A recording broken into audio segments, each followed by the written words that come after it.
Assalamualaikum warahmatullahi wabarakatuh. Perkenalkan, nama saya Sula Yusuf dengan NIM 230204602037 dari kelas 03 dan 4 Teknik Elektro. Di sini saya akan mempresentasikan hasil perhitungan dari mata kuliah Teknik Optimasi Sistem Tenaga Listrik. Nah, di sini ada studi kasus di mana single line diagram sistem tenaga 3 bus, di mana bus 1 itu merupakan select bus dengan V tegangan satunya sama dengan 1,04 dengan 0 derajat per unit. Bus 2 dan bus 3 adalah bus beban tipe PQ dan beban pada masing-masing bus dan impedansi saluran diberikan pada diagram. Yang ketiga itu kita di sini menggunakan metode Gauss Seidel dengan nilai awal P bus 2 iterasi 0 dengan 1,0 derajat per unit dan V bus 3 sama. Di sini ada beberapa pertanyaan.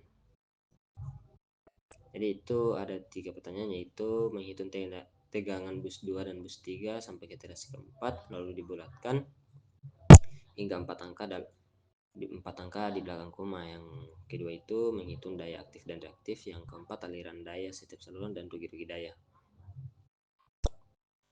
Nah, untuk langkah pertama yaitu mengidentifikasi data bus.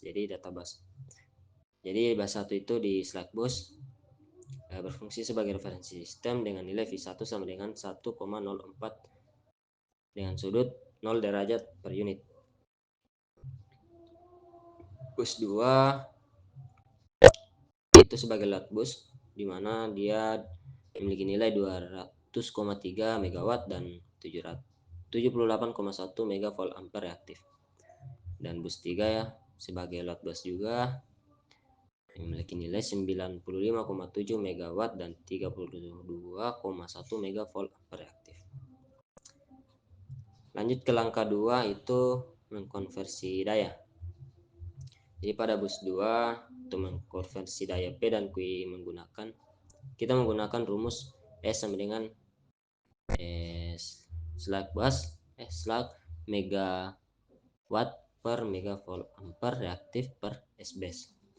Jadi mana pada bus 2 P2-nya itu menghasilkan min 2,003 per unit dan Q2-nya menghasilkan 0,781 per unit.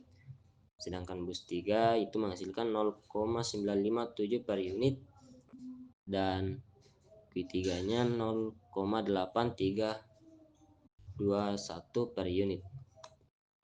Nah, kita masuk ke langkah 3, konversi impedansi Z ke admitansi Y. Jadi untuk itu pada saluran 1 dan 2 sama dengan Y12 itu 1 per 0,02 plus J 0,04. Untuk 0,02 dan plus J 0,4 itu dihasilkan dari slack bus 1 menuju ke slack bus 2 yang menghasilkan 10 min J20 saluran 1 K3 dan saluran 2 K3 itu sama. Nah, setelah semua impedansi diubah menjadi admitansi, diperoleh matriks Y-bus yang menggambarkan hubungan antara bus dalam sistem tenaga listrik. Matriks ini menjadi dasar perhitungan iterasi Gauss Seidel. Jadi untuk membentuknya matriks admitansi Y-bus, pertama kita membentuk elemen diagonal YII, di mana Y11 sama dengan Y12 plus Y13 itu sama dengan 10 J20, 10 min J20 plus 24 min J39,9 sama dengan 12,4 min J59,9. Perhitungan untuk Y22 dan Y33 itu sama seperti perhitungan pada Y11.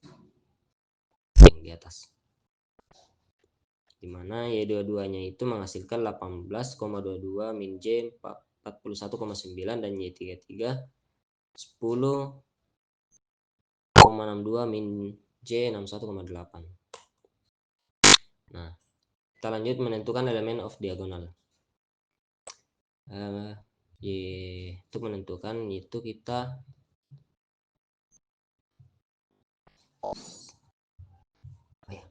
Y12 sama dengan Y21 sama dengan min dalam kurung 10 min J20 sama dengan 10 plus J20. Jadi perhitungan yang di sini itu sama dengan yang di atas, hasil dari sini. Dari sini. Nah, jadi untuk pembentukan elemen of diagonalnya itu kita menggunakan sistem seperti ini. Ini Y1, Y12, Y13, Y13, 22, 23. Lalu hasil dari sini itu didapatkan dari hasil perhitungan dari sini. Y12, 13 dari sini juga diambil.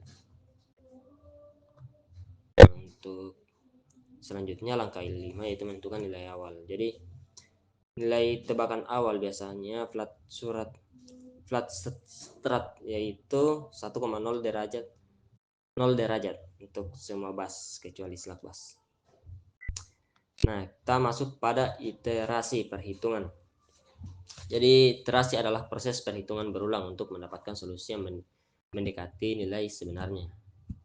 Nah, dalam sistem tenaga listrik hubungan antara daya dan tegangan bersifat nonlinear sehingga tidak dapat diselesaikan dengan satu kali perhitungan aljabar biasa. Jadi untuk menentukan tegangan bus 2 dan 3 iterasi 1 itu menggunakan rumus Gauss-Seidel Fi sama dengan 1 per Fii dan Pi plus Jqi per Fi sama min Yij Fi. Nah, pertama kita menghitung V2 nya V bus 2 iterasi 1. Nah, untuk menghitung saya menggunakan tebakan awal V2 yaitu 1,0 dengan sudut 0 derajat, sehingga dia memiliki rumus V2 iterasi 1 sama dengan 1 per Y22 kurung P2 min JQ2 per F2 iterasi 0 min Y21 V1 plus Y23 V3 iterasi 0. Nah, yang menghasilkan V2 iterasi 1 0,986 min J 0,032 per unit. Untuk perhitungannya itu kita mengambil dari rumus.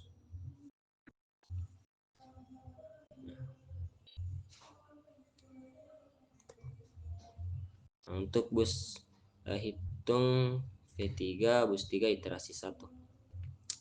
Jadi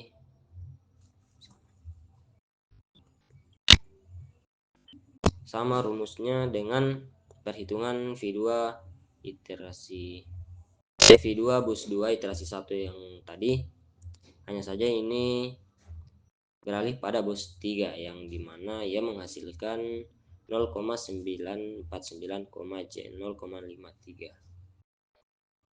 Nah, perhitungan iterasi 2 juga sampai iterasi ke 4 sebenarnya sama, tapi kita lihat di sini, kita melihat pada hasilnya langsung. Jadi hasil dari perhitungan V2 bus 2 iterasi 2 itu 0,9537 min J 0,0654. Nah, untuk bus 3 F3 bus 3 iterasi kedua itu juga sama rumusnya, cara kerjanya juga pasti sama, dan hasilnya langsung di sini 1,00396 min J 0,0444 jadi pada 4. Nah, ini juga V2 bus 2 iterasi 3 yang dimana ia menghasilkan 0,9799 min J 0,06226. F3 bus 3 iterasi 3 dengan hasil 1,0141 J min J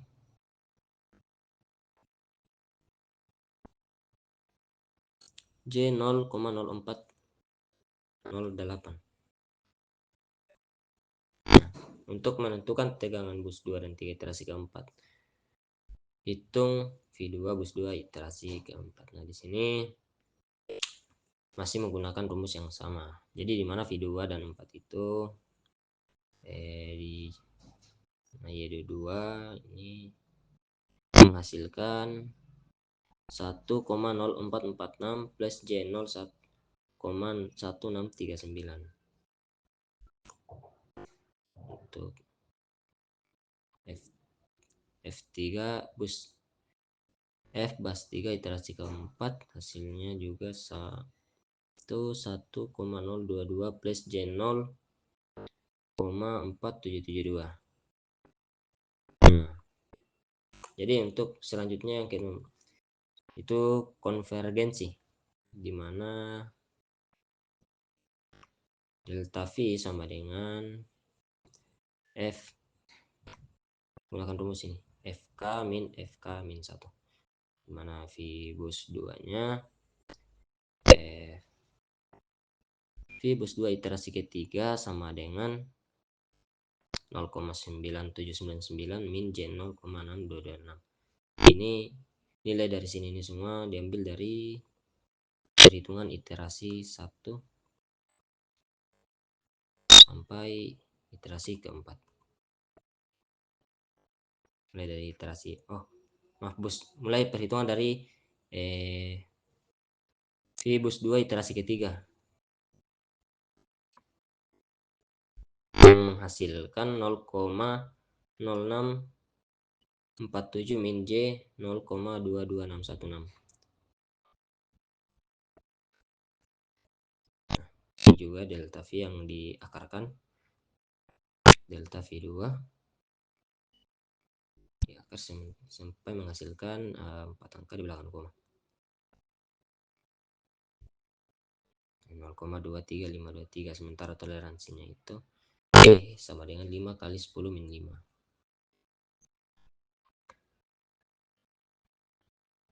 Itu sama, bus 3 juga menggunakan rumus yang sama tadi untuk perhitungan konvergensinya,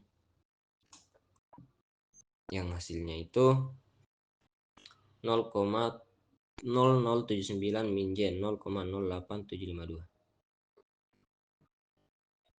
Untuk hasil akhir tegangan bus iterasi keempat bus 2 itu sama dengan 1,0446 plus J 0,1639 sama dengan 1,0574 dengan sudut 8,93 derajat per unit.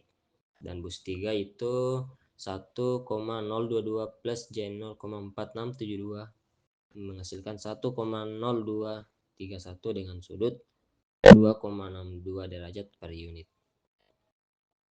Untuk menghitung daya aktif P dan daya reaktifnya pada slug bus masing-masing dari tegangan bus.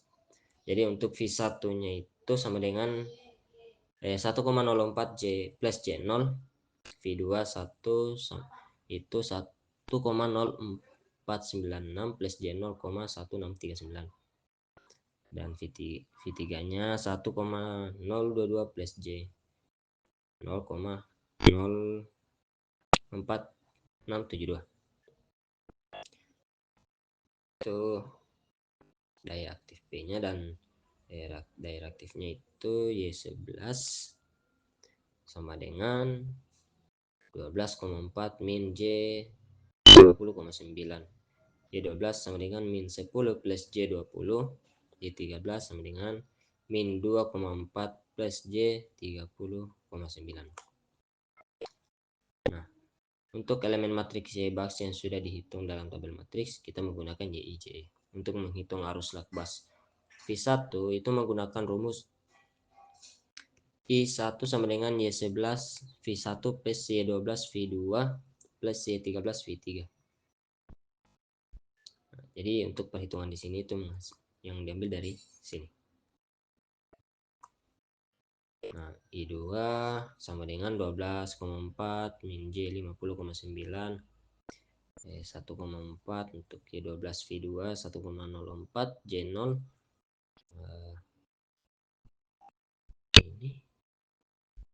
ini tambah ini 10 Y12 V2 nya min 10 plus J20 V2 1,0496 plus ini 13 ini lalu menghasilkan 5 min 5,145 min J 2,337.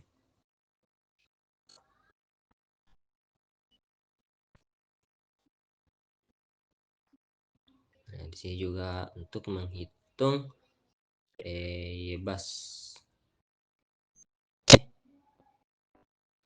ya elemen matriks bus S1 menggunakan rumus S1 sama dengan V11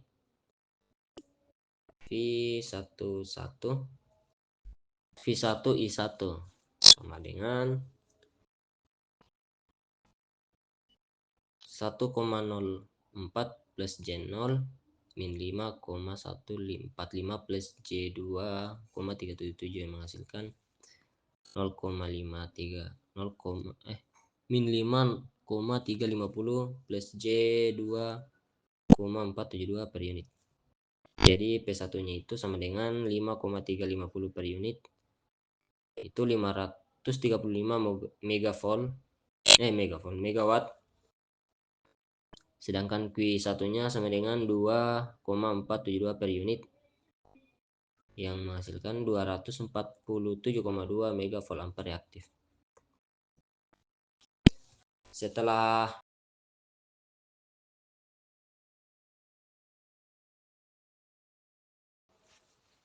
SIJ sama dengan VIIJ. Jadi S12-nya itu sama dengan V1I12.